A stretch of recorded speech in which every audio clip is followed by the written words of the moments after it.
আপনারা কি জানেন যে প্রতি বছর লাখ লাখ মানুষ ইন্ডিয়ান ভারতবর্ষের মানুষ বাইরে গিয়ে সেটেল হচ্ছে বিভিন্ন চাকরি খুঁজে, পড়াশোনার খুঁজে অথবা নতুন কিছু পাওয়ার আশায়। তো এই যে পালিয়ে যাচ্ছে ইন্ডিয়া থেকে দিনে দিনে, এটাকে বলা হচ্ছে ব্রেন ড্রেন। ইন্ডিয়া এখন হচ্ছে একটা উন্নয়নশীল দেশ, ইকোনমি বাড়ছে, বিভিন্ন অপরচুনিটি আসছে, তাও মানুষেরা কিন্তু বাইরে পালিয়ে যাচ্ছে। তার কারণ হিসেবে যদি বলা যায়, প্রথম কারণ হচ্ছে টাকা।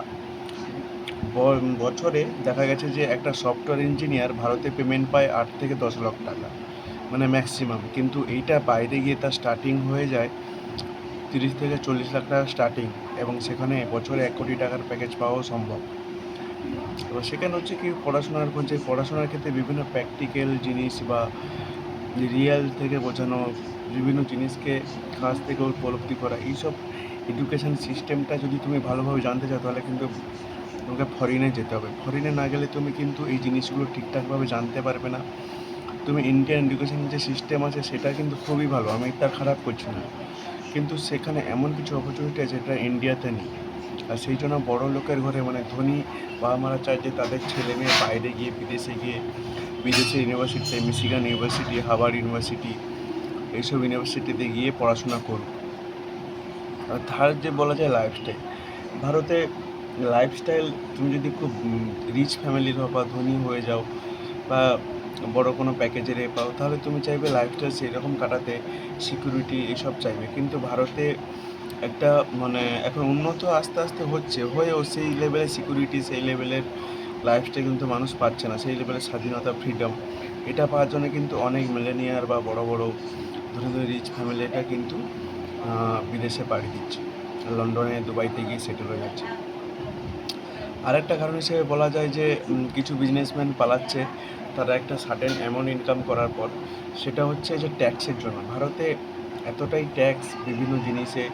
তুমি যদি ধনী হও, তুমি যদি ধীরে ধীরে নিজেকে গ্রো করছো, ধরো তুমি সেই লেভেলের জিনিসপত্র, ধরো একটা বড় বাইক কিনলে বা গাড়ি কিনলে, ভালো কোনো কিছু ইনভেস্ট করলে, তো ওই যে বাড়ি, তো বিভিন্ন ইনভেস্ট বা এর পিছনে ট্যাক্স কিন্তু, বা তুমি রিচ টাইপের জিনিস, লাক্সারিয়াস জিনিস, ভালো ঘড়ি বা ঘরের যে আসবাবপত্র যত সব দামি বা লাক্সারিয়াস ইউজ করবে, তাতে কিন্তু ট্যাক্স ততটাই বেশি। তো এটা কিন্তু খুবই খারাপ জিনিস।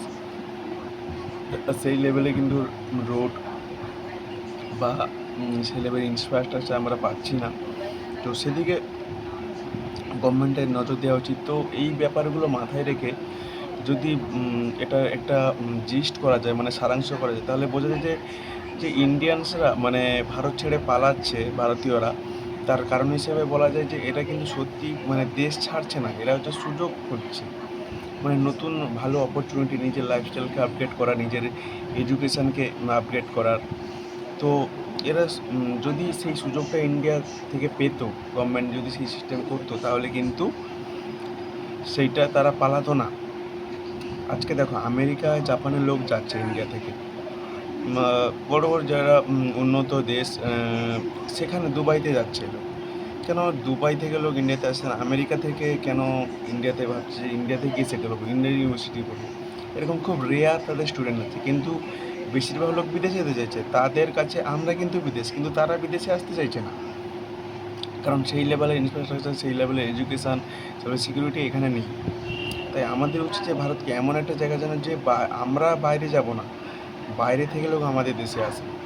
তো আমার চেষ্টা এটাই সবসময় যে নিজের জায়গা থেকে নিজে থেকে কিছু করার, ইউনিক করার, নিজের যে জায়গা সেই থেকেই এমন কিছু করার যাতে তোমার জন্য লোক আসে ওখানে। ঠিক আছে? তো এটাই আজকের মতো। তো হ্যাটস অফ, দেখা হচ্ছে পরের ভিডিওতে। Thank you so much.